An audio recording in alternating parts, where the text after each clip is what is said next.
네, 오늘은 화학업종에 대해서 알아보는 시간 자세하게 마련을 했습니다. 사실 화학업종이 업황은 여전히 좋지 않습니다. 목표 주가 하향 조정 리포트도 좀 나오고 있는 섹터가 화학업종 가운데 하나인데 그럼에도 불구하고 중국에서 대규모 또 경기 부양책을 내놓았죠. 이에 따라서 중국 관련해서 우리가 또 살펴볼 수 있는 것이 화학주가 또 아니겠습니까? 화학주에 대해서 자세하게 알아보는 내용 준비를 했습니다. 케미컬 에너지 자문 투자자문의 차홍선 대표 모셨습니다. 어서 오세요. 네, 안녕하십니까? 네, 일단 지금 화학업종에 관심을 가져야 한다라고 생각하고 계세요? 어떠세요?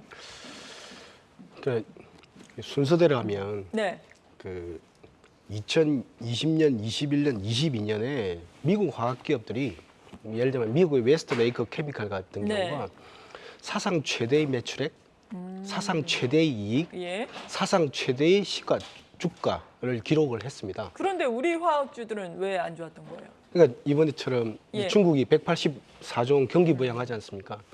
중국이 그러니까 단적으로 보면 중국이 완제품 공장을 돌리질 않았던 네. 겁니다. 왜? 코로나 때문에 완전히 막아버린 거죠. 근데 이제 지금 와서 보니까 이제 하겠다는 거잖아요. 네. 184조 원 경기 부양도 하고 이머징 시장에서 이제 완제품을 만들어서 미국이나 유럽으로 수출을 하면은 예를 들면 미국이나 유럽 같은 경우는 물가도 떨어지고 금리도 떨어지고 이런 형태가 나올 거다 이렇게 보고 있고, 그럼 중국이 완제품 공장을 돌리기 시작하면 반제품을 생산하는 우리나라 같은 경우 예를 들면 뭐 PPP라든지 이런 걸 생산하는 기업들은 가동률이 당연히 올라오겠죠. 그러니까 네. 한 15%가 빠졌는데 15%가 올라가서 맥시멈 가동률 올라가기 때문에 저는 지금이다 이렇게 보고 있는데, 왜 지금 현재 그러면 또 변수가 터졌냐면은 네. 그러니까 미국 다음에 한국이다. 왜? 한국은 아시아를 수출하니까. 그런데 지금 이제 국제 효과가 터졌잖아요. 그렇죠. 이스라엘하고 이제 그 하마스 전쟁이 네. 터지면서 지금 뭐 국제 효과. 지상전 이야기도 나오고 있는데. 네. 그래서 근데 이제 두 가지 견해 같아요. 네. 좀 쭉 설명드리겠지만 첫 번째는 유가가 오른다. 오른다고 생각하시면 유가가 오른다기보다는 지금 한 85달러잖아요. 네. 그래서 140달러가 그 전고점이었는데 유가가 많이 오른다 생각하시면 조금 관심을 좀 덜 가져도 될 것 같고, 왜냐하면 좀 행보하다가 뭐 자산 가치는 많이 떨어져 있어요. 우리가 매출액 대비 시가총액이 많이 떨어져 있기 때문에 밸류에이션이 아주 저평가되어 있다 이렇게 봅니다. 저는 그래서 보면 그러니까 그 조금 굉장히 떨어질 여지는 별로 없는데 올라갈 상승 포텐셜만 강한데, 제가 볼 때 유가가 많이 올라간다 생각하시면 조금 당분간 횡보한다 이렇게 보시면 될 것 같고, 저는 유가가 오히려 횡보한다 이렇게 보거든요. 올라갈 여지가 네. 별로 없다 이렇게 보기 때문에 저는 제가 볼 때는 좋게 보는 이유가 그렇게 보고 네. 있습니다. 예. 그리고 에틸렌 가격도 상승을 하고 있다고요?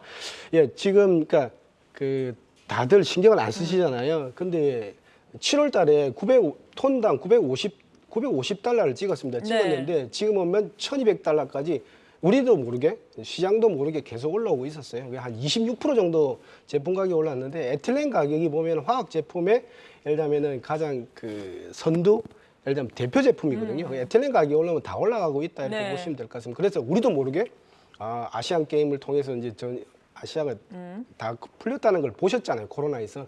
그 제품 가격이 수요 때문에 올라가고 있다 이렇게 보시면 될 것 같습니다. 네. 그렇다면 화학 제품 공급 현황은 어떻습니까?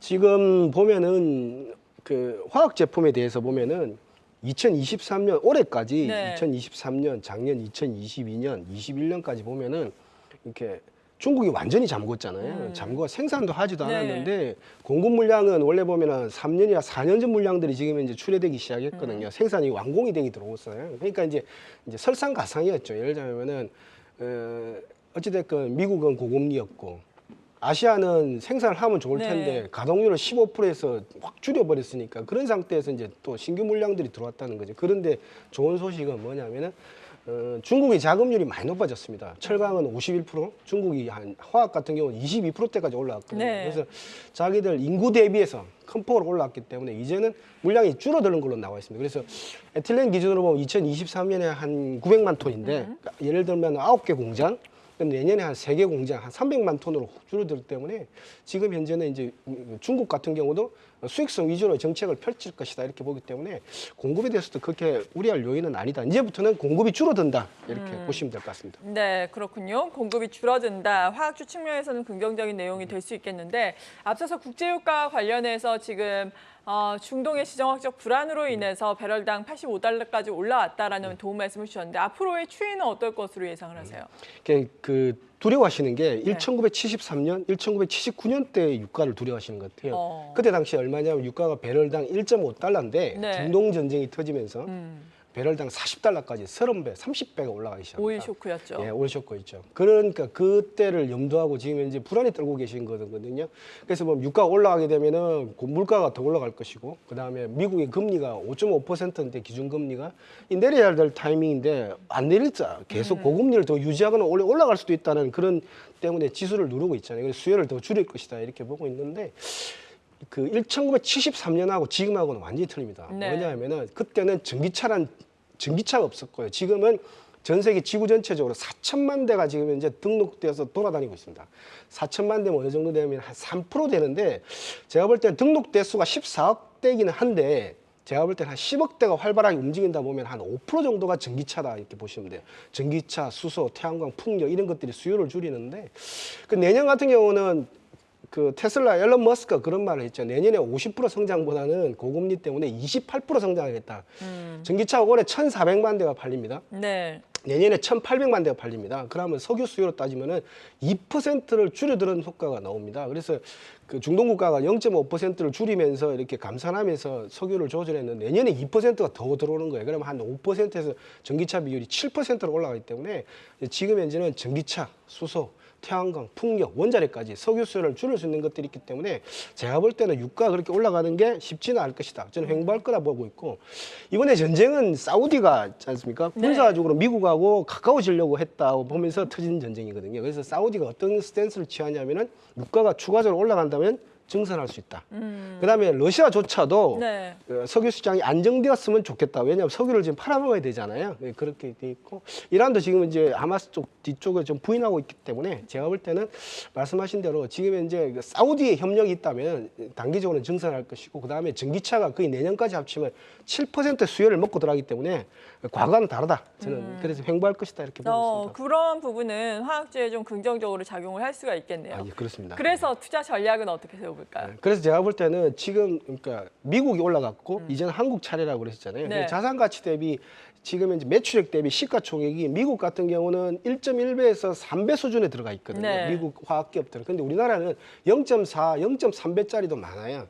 그러니까 제가 볼 때는 뭐 예를 들면 뭐 롯데케미칼도 자기 성장 전략도 발표하고 뭐 이런 것도 있었는데 그래서 제가 볼 때는 웨스트레이크를 기준으로 우리나라 자산가 매출액 대비 시가총액이 많이 떨어져 있기 때문에 이런 기업들 예를 들면은 0.4, 0.3배짜리가 만약에 그 투자자분들이 생각했을 때 나는 국제유가가 좀 안정화될 것 같아. 그렇게 생각하시면 우리나라 기업들이 지금 중국 경기 부양강하고도 물려 있잖아요. 네. 가동률이 계속 올라가고 있고 풀캐파로 돌아간다는 게 좀 많이 알려져 있습니다. 그렇기 때문에 제가 볼 때는 화학주에 대해서 이렇게 접근하시는 것도 괜찮다. 근데 만약에 국제유가 나 많이 올라갈 것 같다. 그러면 좀 조금만 이따 갈까? 이렇게 매수 없다. 이런 네. 쪽도 좋은 전략이라고 보고 있습니다. 네, 대표적으로 롯데케미칼 들 수 있을 것 같은데 차트를 또 많이 준비를 하셨더라고요. 네. 간략하게 살펴보면서 마무리를 지을까요? 제가 28년 동안 분석하면서 롯데케미칼이 본인들 시가총액을 2030년에 50조 원이라고 IR 자료에 나온 걸 처음 봤어요. 네. 왜냐하면 지금 현재 매출액이 22조 원인데 그다음에 이제 50조 원을 만들겠다고 네. 그러는데 화학업종은 대부분 다 이런 특징이 있기 때문에 예시적으로 된 겁니다. 우리나라는 그린산하고 천방 고부가라고 하기 때문에 지금 현재 밸류에이션 자체가 0.4배를 받을 수 있는 그런 계제는 아니에요. 제가 볼 때는 듀퐁이 3배를 받고 있거든요. 네. 그다음에 SHW도 3배를 받고 있고 웨스트레이크가 1.2배인데 제가 볼 때는 매출액 대비 시가총액이 제가 볼 때는 한 1.1 내지 1.2배 받는다면 네. 제가 볼 때는 지금 현재 부정적인 것보다는 전기차 소재, 태양광, 풍력, 수소 이런 쪽 그다음에 들어가기 때문에 그런 것까지 밸류에이션 감안하면 저는 저평가돼 있고 관심을 가져도 좋다 이렇게 보고 있습니다. 네, 그렇군요. 오늘은 저평가가 돼 있다라고 말씀을 해주신 화학 업종에 대해서 자세하게 진단을 해보는 시간으로 특별히 마련을 했습니다. 케미칼 에너지 투자자문의 차홍선 대표였습니다. 고맙습니다. 예, 감사합니다.